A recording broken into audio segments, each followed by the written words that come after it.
Nepal versus Bhutan, कौन सा देश है ज्यादा बेहतर। दोस्तों नेपाल और भूटान के बारे में तो आप जानते ही हैं। ये दोनों खूबसूरत देश भारत और चीन के बीच में स्थित है। एक तरफ नेपाल और भूटान भारत के पड़ोसी देश है, वहीं दूसरी ओर चीन के पड़ोसी देश भी है। हालांकि दोनों देश दो अलग अलग देशों के पड़ोसी हैं, लेकिन फिर भी इनके बीच न तो भारत से समानता मिलती है और न ही चीन से, बल्कि एक दूसरे से भी ये काफी अलग है। हाँ, सिर्फ एक ही चीज की दोनों देशों में समानता नजर आती है, वो है नेचुरल ब्यूटी। तो दोस्तों आज की इस वीडियो में हम दोनों ही देशों की कंपैरिजन करने वाले हैं कि आखिर कौन सा देश कितना बेहतर है और कौन सा देश ज्यादा बेहतर है। तो चलिए शुरू करते हैं। नेम। दोस्तों सबसे पहले ये जान लें कि आखिर नेपाल का ऑफिशियल नेम क्या है, क्योंकि नेपाल को नेपाल के नाम से हर कोई जानता है। तो नेपाल का official name federal democratic Republic of Nepal है, लेकिन इतना लंबा नाम भला कौन ले, इसलिए लोग बस नेपाली कह देते हैं। वहीं भूटान की बात करें तो भूटान का भी ऑफिशियल नेम भूटान नहीं बल्कि द किंगडम ऑफ भूटान है। फ्लैग। दोस्तों क्या आप बता सकते हैं कि किस देश का झंडा रेक्टेंगल या स्क्वायर शेप में नहीं है, बल्कि किसी और ही शेप में है। वेल, नेपाल दुनिया के एकमात्र ऐसा देश है जिसका झंडा दो ट्रायंगल से मिलकर बना हुआ है, और ऐसा इसलिए है क्योंकि ये यहाँ मौजूद हिमालय को माउंटेन रेंज को दर्शाता है। वहीं दोस्तों भूटान की बात करें तो भूटान के झंडे पर आपको ड्रैगन बना हुआ नजर आता है। ड्रैगन को भूटान ने अपने झंडे में इसलिए शामिल किया है क्योंकि वहाँ के भूटान को ड्रैगन की भूमि माना जाता है। एरिया। नेपाल का लैंड एरिया करीब 1,47,000 स्क्वायर किलोमीटर है। एरिया के मामले में नेपाल विश्व में 93वें नंबर पर आता है। वहीं भूटान का एरिया सिर्फ 38,000 स्क्वायर किलोमीटर के करीब है और भूटान लिस्ट में 133वें नंबर पर आता है। पॉपुलेशन। जनसंख्या के मामले में दोस्तों नेपाल भूटान से कहीं आगे है। जहाँ नेपाल की जनसंख्या आज करीब 3 करोड़ है, वहीं भूटान की जनसंख्या सिर्फ 8 लाख आगे गई है। लेकिन पॉपुलेशन ग्रोथ रेट के मामले में नेपाल भूटान से पिछड़ जाता है, क्योंकि नेपाल की ग्रोथ हर साल 1.5% होती है। वहीं भूटान की पॉपुलेशन 1.80% की दर से बढ़ रही है। Population density. अब पॉपुलेशन की बात आई है तो पॉपुलेशन डेंसिटी की बात भी कर लेते हैं। हालांकि दोनों के क्षेत्रफल में और पॉपुलेशन में जमीन आसमान का फर्क है, लेकिन दोस्तों दोनों ही देशों में ज्यादा भीड़ भाड़ नहीं है। नेपाल में पॉपुलेशन डेंसिटी 207 पीपल पर स्क्वायर किलोमीटर के हिसाब से है, वहीं भूटान में पॉपुलेशन डेंसिटी सिर्फ 20 पीपल पर स्क्वायर किलोमीटर है। इस पॉपुलेशन डेंसिटी का साफ मतलब है कि नेपाल में भले ही कहीं कहीं लोगों की चहल पहल थोड़ी ज्यादा मिले, लेकिन भूटान में तो ऐसा बिल्कुल भी नहीं मिलेगा। फर्टिलिटी रेट और life expectancy rate. Fertility rate के बारे में बात करें तो नेपाल में लोगों का फर्टिलिटी रेट 1.826 है, वहीं भूटान में 1.893। इसी तरह लाइफ एक्सपेक्टेंसी के मामले में भी भूटान नेपाल से आगे। भूटान में लाइफ एक्सपेक्टेंसी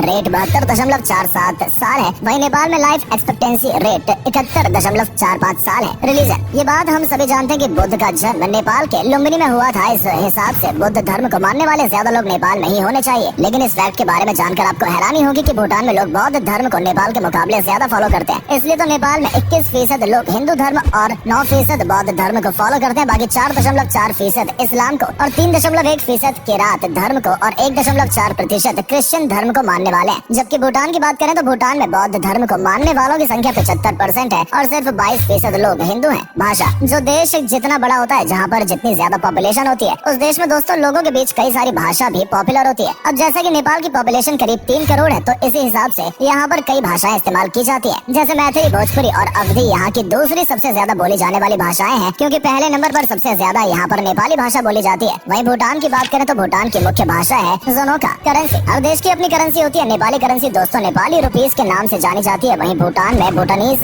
गोल्ट्रम। National game. दोस्तों भारत में गिल्ली डंडा कितना ज्यादा फेमस है ये तो हम सभी जानते हैं। अगर आप भी किसी छोटे शहर या किसी गाँव से होंगे तो आपने भी बचपन में ये प्रसिद्ध खेल जरूर खेला होगा। बल्कि भारत के गाँव और कस्बों में तो इस गेम को आज भी इतनी दिलचस्पी के साथ खेला जाता है कि अगर हॉकी भारत का नेशनल गेम ना होता तो शायद यही गेम भारत का राष्ट्रीय खेल होता। लेकिन क्या आप सोच सकते हैं कि गिल्ली डंडा, जिसे इंग्लिश में डांडी बियो कहा जाता है, किसी देश का नेशनल गेम भी हो सकता है। जी हाँ, नेशनल गेम। और ऐसा था भी। बता दें कुछ साल पहले तक 2017 से पहले गिल्ली डंडा नेपाल का नेशनल गेम हुआ करता था, लेकिन बाद में वॉलीबॉल को नेशनल गेम का दर्जा दे दिया गया। खैर भूटान का नेशनल गेम आर्चरी है, वही तीरंदाजी वाला खेल। जीडीपी। अब दोस्तों हम आपको नेपाल और भूटान से जुड़े जो फैक्ट बताने वाले हैं उसे जानकर आप हैरान रह जाएंगे। जैसे बात करें नेपाल की तो हम सभी जानते हैं कि नेपाल में माउंट एवरेस्ट की वजह से हर साल लाखों की संख्या में टूरिस्ट आते हैं। इस वजह से नेपाल की इकोनॉमी को काफी सपोर्ट मिलता है। बल्कि ये भी कहा जा सकता है कि नेपाल की इकोनॉमी का बड़ा हिस्सा टूरिज्म पर ही डिपेंड है। इसलिए अगर नेपाल की जीडीपी नजर दौड़ाई जाए तो नेपाल की जीडीपी 30 बिलियन डॉलर है, वहीं भूटान की जीडीपी सिर्फ 2.4 बिलियन डॉलर है। लेकिन दोस्तों आपको जानकर हैरानी होगी कि भूटान के लोगों की पर कैपिटा इनकम $3,621 है, वहीं नेपाल में सिर्फ $1,223। इसके अलावा इकोनॉमी में ग्रोथ की बात की जाए तो नेपाल की ग्रोथ 2.5 की दर से हो रही है, वहीं भूटान की 4.5 की दर से। अब पर कैपिटा इनकम के हिसाब से देखा जाए तो जाहिर है भूटान के लोगों का लाइफ स्टैंडर्ड नेपाल के लोगों के मुकाबले बेहतर है ना। दिलचस्प फैक्ट। लेकिन दोस्तों कुछ फर्क ऐसे भी है जो कि जमीनी स्तर पर काफी अलग नजर आते हैं। जैसे नेपाल के मुकाबले भूटान में रहना ज्यादा करीब 18% तक महंगा है। जैसे बात करें पानी की बोतल की तो नेपाल में 1 लीटर पानी की जो बोतल आपको 25 रुपए में मिलेगी, वहीं भूटान में 35 रुपए की मिलेगी। लेकिन भूटान में किराए पर घर नेपाल के मुकाबले 25% सस्ते मिल जाते हैं। Literacy rate. जैसा कि हमने बताया कि किसी भी देश में लोगों का लाइफ स्टैंडर्ड मेथड वहाँ के लोगों की पर कैपिटा इनकम पर डिपेंड करता है। ऐसे ये बात भी साफ है कि वहाँ के लोग एजुकेशन जैसी जरूरी चीजों पर भी ज्यादा ध्यान देंगे। इसलिए तो भूटान में लिटरेसी रेट 73% और नेपाल में 67% है। Poverty rate per capita income से दोस्तों जहाँ लाइफ स्टैंडर्ड डिसाइड होता है, वहीं दूसरी और भी कई चीजें इस पर डिपेंड करती हैं। जैसे दोनों देशों के बीच पॉवर्टी रेट देखी जाए तो हम देखते हैं कि भूटान में पॉवर्टी रेट 112% है, वहीं नेपाल में पॉवर्टी रेट 17.4% है। वहीं ये देखा जाए तो नेपाल के लोगों को काम की तलाश में भारत या दूसरे देशों में जाना पड़ता है। अब दोस्तों per capita income literacy rate economical growth के लिहाज से देखें तो भूटान नेपाल से ज्यादा बेहतर हालात में नजर आता है। शायद इसलिए ह्यूमन डेवलपमेंट इंडेक्स में भूटान 0.654 के स्कोर के साथ नेपाल से आगे, क्योंकि नेपाल का स्कोर 0.602 है। हालांकि दोनों देश दोस्तों मीडियम ह्यूमन डेवलपमेंट वाले देशों की सूची में आते हैं। डिफेंस बजट, देश की सुरक्षा की बात आती है तो दोस्तों दुनिया का हर देश कुछ न कुछ डिफेंस पर खर्च जरूर करता है। नेपाल के डिफेंस बजट की बात करें तो नेपाल का डिफेंस बजट करीब 0.425 बिलियन डॉलर है। नेपाल के पास आज के समय में करीब 1 लाख लोगों की आर्मी है। यही नहीं 15,000 जवानों की पैरामिलिट्री फोर्स भी है। इसके अलावा कई आर्मर व्हीकल्स, कुछ एयरक्राफ्ट और हेलीकॉप्टर्स भी हैं। और इसके अलावा गोरखा रेजिमेंट के बारे में तो आपने सुना ही होगा, जो कि भारत की सबसे बहादुर रेजिमेंट्स में से एक मानी जाती है। उस रेजिमेंट के सैनिक भी दोस्तों नेपाल से ही होते हैं। अब बात करें भूटान के डिफेंस बजट की तो भूटान का डिफेंस बजट 25 मिलियन डॉलर है। भूटान के पास डिफेंस के लिए कुछ खास नहीं है। अब आप सोच रहे होंगे कि अगर किसी देश ने उस पर हमला कर दिया तो फिर भूटान अपनी सुरक्षा कैसे करेगा। आपको बता दें भूटान की सुरक्षा का जिम्मा भारत के पास है। किसी भी देश की तरफ से अगर भूटान पर हमला किया जाता है तो इसका मतलब होगा कि उस देश को भारतीय सेना से निपटना होगा। बाकी आप समझदार हैं। चलिए दोस्तों अब चलते नेपाल में स्थित एवरेस्ट की बात की और कुछ दूसरे फैक्ट्स की बात भी कर ली जाए। तो सबसे पहले बात करें एवरेस्ट की तो विश्व की सबसे ऊंची चोटी है जिसकी ऊंचाई 8,848 मीटर है। लेकिन आपको बता दें भूटान में भी एक ऐसी चोटी है जो करीब 7,570 मीटर ऊंची है। इसका नाम गंगखर पुंसम है।